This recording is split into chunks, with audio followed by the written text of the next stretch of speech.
Sports presents Benning Bites with Damon Benning.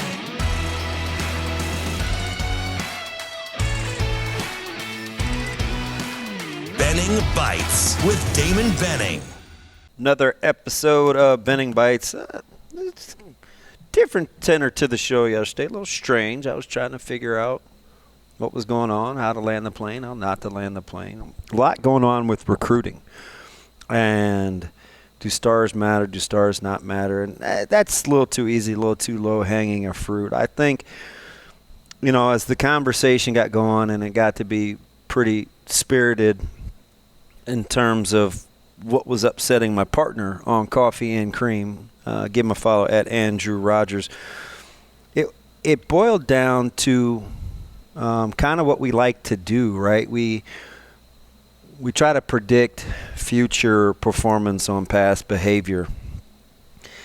And the entity is Nebraska football, but the problem is there are a lot of variables in between there and some that don't overlap, right? For the most part, it's different coaches. Well, it's all different coaches. Some of the players are the same. Administration, some of it's the same. A lot of times it's different. So it's not that linear when you're trying to project outcome. But I do get how we sometimes feel like because it always has been, it always will be. And does optimism spring eternal? I don't know. If it does that mean you're drinking the Kool-Aid? Like, we go back and forth all the time in the offseason because that's usually when folks try to do the most winning. I think the good thing with this staff is the culture reset is how Coach Rhule is going to bank on this deal. You see it in recruiting. You see how he's recruiting, the type of players they're recruiting, what they did in the winter, the offseason, the mat drills, the spending time with one another. Like, it's easy to connect those dots, right? Now, whether that pays dividends in wins and losses, like, we don't know, right? I mean, you still got to go out and play the games. But when you're talking about some things that are being done different, it is right off the bat, it is very apparent that this will be more substance than style. And I think you could make the case, you take all the close losses of the last 10, 12 years. I think we would trade. I don't want to speak for you. Would you? Would you trade substance for style? Would you have traded, you go back 15 years, would you have traded a team that played a certain way that embodied a certain something over not necessarily wins and losses, but over the stardom or the individual players? Is if you wanted to get Nebraska over the hump, would you trade being about something and standing for something to play a part in greater success, or would you have wanted better players? I kind of get the sense we wanted more substance. We wanted a little more consistency than we were clamoring for better players.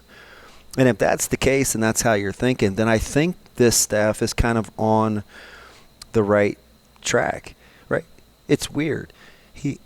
Remember I said Coach Rhule is one of those people that doesn't leave much to chance. Why does he want the staff to get away, to get out of the building, to get away from the players? Because at some point I think he wants this thing to be player-led. And you can't just turn it over to players without having your players prepared to lead. So everything that they've done from winter to spring to what they're doing in the summer is towards the player movement and empowering guys and building the culture where it can police itself. So why did the coaches disappear for a little while? Because now it's on the players for a little bit. And then you come back in and you're an adult. It's kind of how we would ideally parent.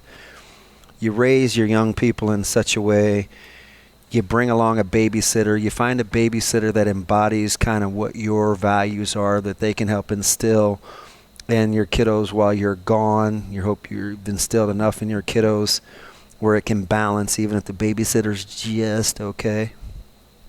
And then the next phase in that is turning them over on their own where they don't need babysitters because they reach a certain age. It's a weird analogy, but I think that's how he's trying to build the program. The off season was spent trying to instill the behaviors, the attributes that you want in your young people. And then you have spring ball with the coaches, and they're overseeing the workouts, and they're kind of the babysitters. And then the off season, when the coaches get away, is when you try to say, okay, hey, listen, you can now go to homecoming, or hey, we trust you to go to prom. And then there's that next phase where you come back in and parent again when they get ready to go to college and learn how to pay taxes and get jobs, which is what the fall will be. And you try to recycle that where the culture is sustainable. So when your oldest leaves the house, the next one in line will have those things instilled because of the substance and the consistency and how you get them there.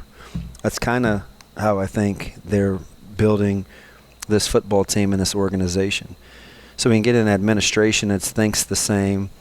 That's like having both parents think the same when it comes to discipline and or finances or whatever else. It's like we want to be on the same page when Tina or Timmy needs discipline. You don't want one parent that believes in, timeouts and the other that, you want to be on the same page, because at some point it becomes divisive when you don't have a common vision, which is why I always talk about common language. And I think they're doing their work on the back end, and look no further than how they're trying to put together this recruiting class with substance over style. It doesn't mean you can't have style and flair and flash and those guys can't be good players. But they trust in the fact that if they have the basic building blocks, that the staff could do the rest until they're ready to go to prom and homecoming on their own. That's really what I think they're after. Now, what kind of results or what kind of date or however the experience is when you have homecoming and prom or whatever, that's to be determined. That's how the season will play out.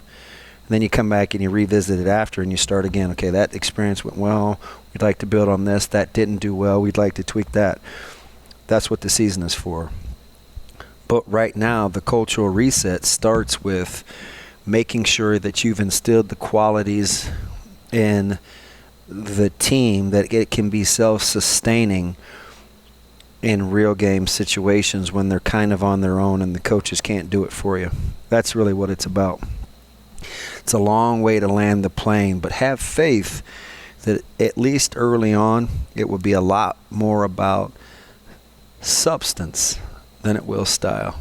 Apple, Google, Spotify, however you get us, make sure you're a part of what we do. Coffee and Cream will start here in just a few minutes. Make sure you give my partner Andrew Rogers a follow. He's at Andrew Rogers CC. I'm Old DB, and it's another episode of Benning Bites.